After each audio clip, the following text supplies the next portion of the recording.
A little birdie told me that you don't know how to engineer your beats.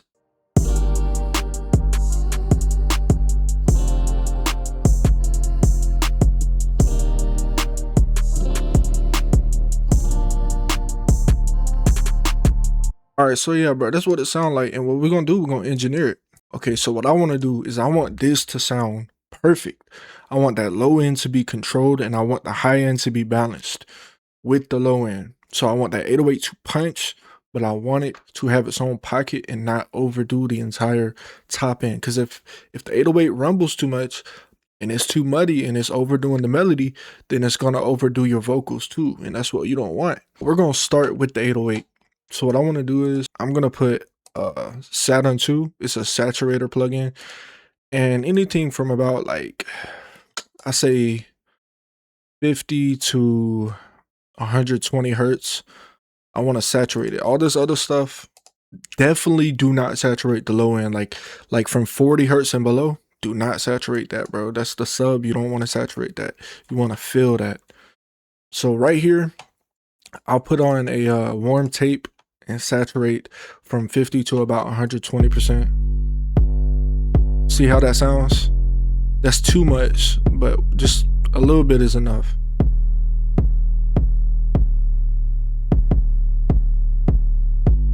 Now what we want to do, want to EQ, so we'll put that before the saturator and then put this limiter after everything.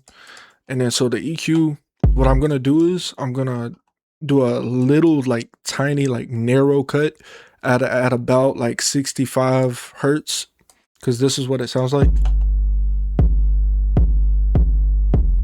That right there, the 650 to 75 hertz is where that kick is gonna punch. So we want to take a little bit out of you know, cut a little bit of that frequency out of the 808 and then go to the kick and boost it on the kick. So 65 hertz around there, little slightly narrow band, not too wide, about like right there is fine. And then we just turn that up for the kick.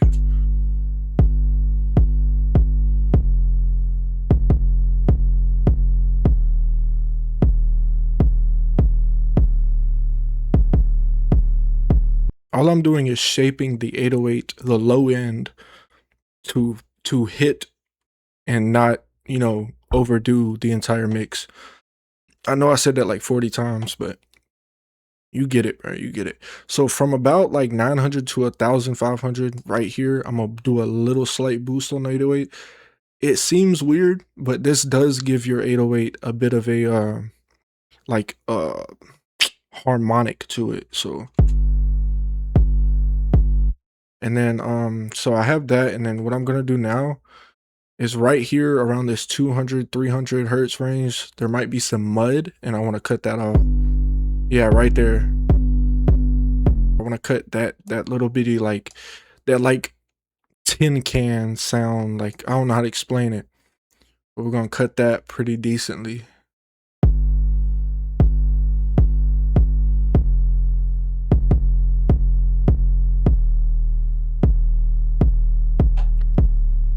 And then so for the kick, again, this is gonna sound weird, but around the 2500 to 3000 hertz range, just give it a slight boost, because that's where you get the click of the kick, and that's how you're gonna know like, oh, the kick's hitting. You know what I'm saying? The kick's like it's there. That's how you're gonna know it's like present.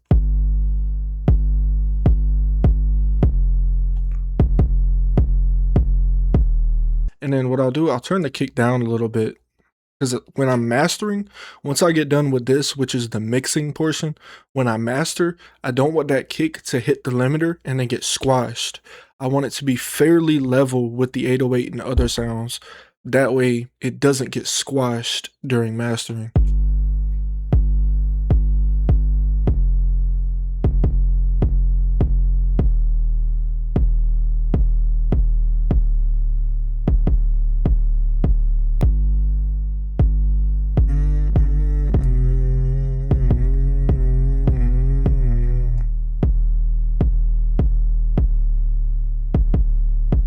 All right, cool. So now what I'm gonna do, I'm gonna turn everything on.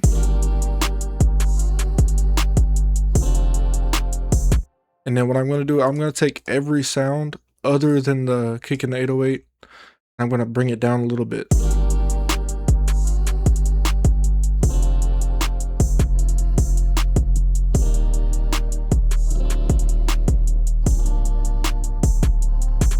That should be fine. And now, just because I thought that clap right there, it was hitting a little too close to the 808. Matter of fact, it still is. I'm gonna go ahead and like turn it down a little bit more.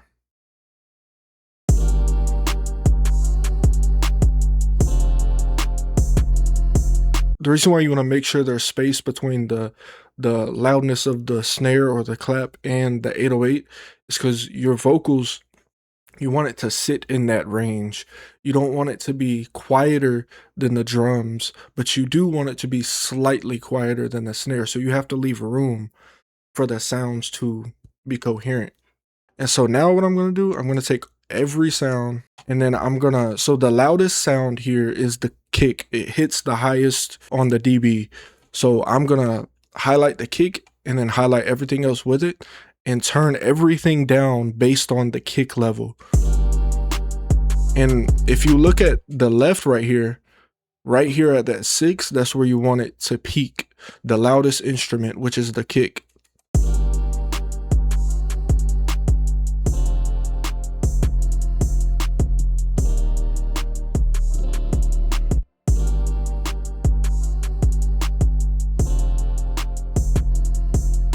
So now you did that, you leveled it, you made sure the loudest instrument is maxing out at -6 dB. Now you want to go to the master and see how it's like going past -6 dB.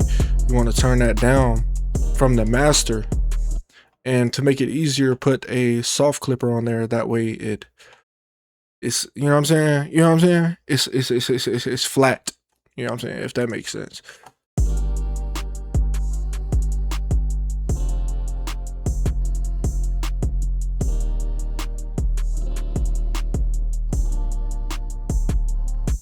That right there at that do, do, do, do, that's where the loudest part is coming through.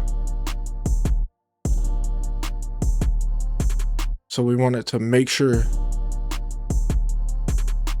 All right, maybe a little bit up. All right, cool, that's fine right there. So boom, we're done mixing. That's it. That's all we had to do. We just had to control the kick and the 808 and level everything. And now we're good. And make sure the whole master is peaking at -6 dB. That leaves us headroom so that when we do master, we're going to be able to make it louder and not clip. We can go ahead and save it. And then we can export it. So yeah, you just export that. And then you'll go to an empty session right here. So now you have your beat in a new session that's empty. And then what you want to do is go to that master, make sure it's still peaking at -6.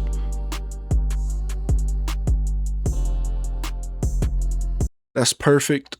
So now what you want to do, you want to start mastering. So usually what I do, I'll put an EQ, I'll put a soft clipper, I'll put a limiter, and I'll put a Maximus. Now usually I don't use Maximus, but it does sound good on beats, I've noticed.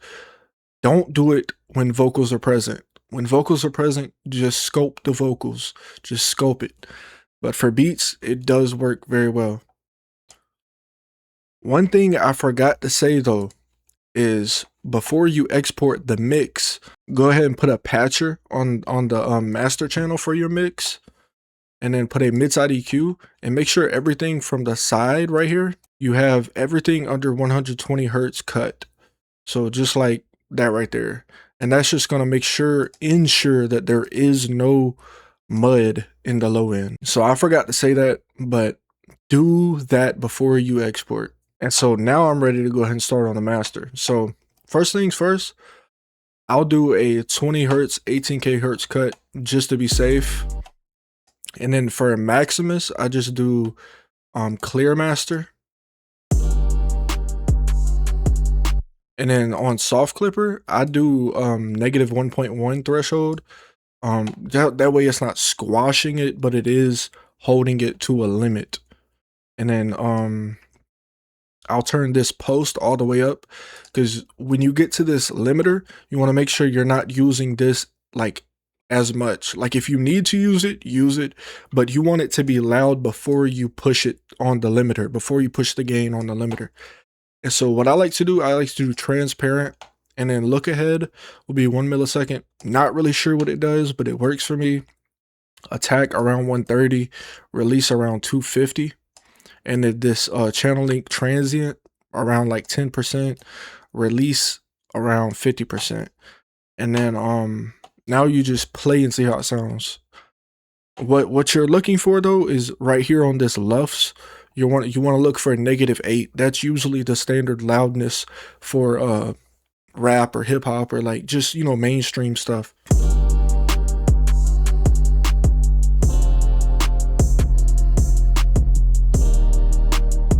So as you can see, it's a little too loud. So what I'll do is I'll bring this down to like 96%, this post gain on the soft clipper, and then we'll see how it is now.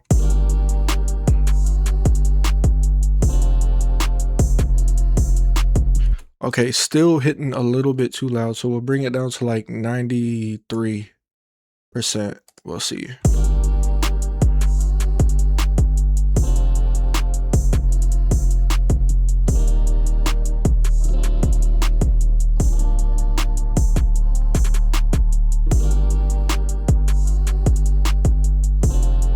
And you see there, so now we're hitting perfectly at that -8 LUF mark, and that's competitive loudness for industry standard. So when somebody hears that, they're gonna think this is competitive. This is loud enough to be released on major platforms. I kind of did a shortcut with Maximus because I'm not a shortcut person. I don't really like to use preset based plugins, but it just kind of works for these beats. And so what I'm actually going to do, I'm going to take off that 20 and 18 kHz cut, just because I notice when I turn it off, it doesn't become harsh and it sounds good still. And so if it's not a big difference, then don't keep it on, because you could be just hurting it. You know, you could be taking away good sub frequencies that you'll feel in a car and stuff like that. So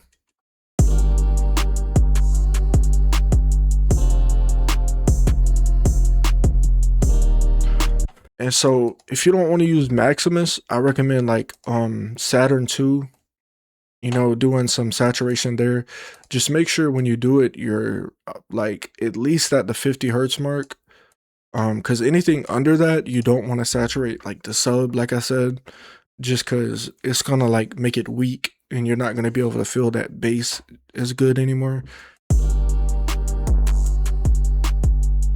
But see, this will give you a tonal feeling, just like Maximus does. As long as you're hitting that good threshold, and as long as the most important thing in the mix is the most important. The master, easy. All you gotta do is pump it. The mix, you have to sculpt it, so that way you're not getting muddy frequencies and you're not getting harsh, bright frequencies. That's the most important part.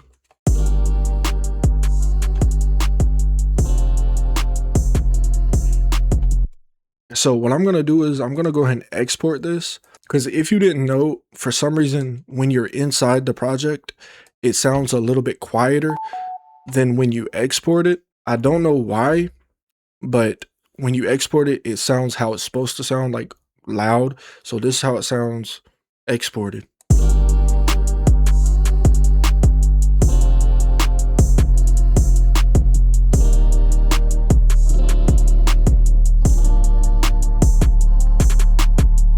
If you like the video, if you learned anything, let me know, bro, and give it a thumbs up, and let me know what I should have done. Let me know if I missed anything. Let me know if I said something wrong. I don't think I did. But just let me know, bro. I'll see y'all, bro.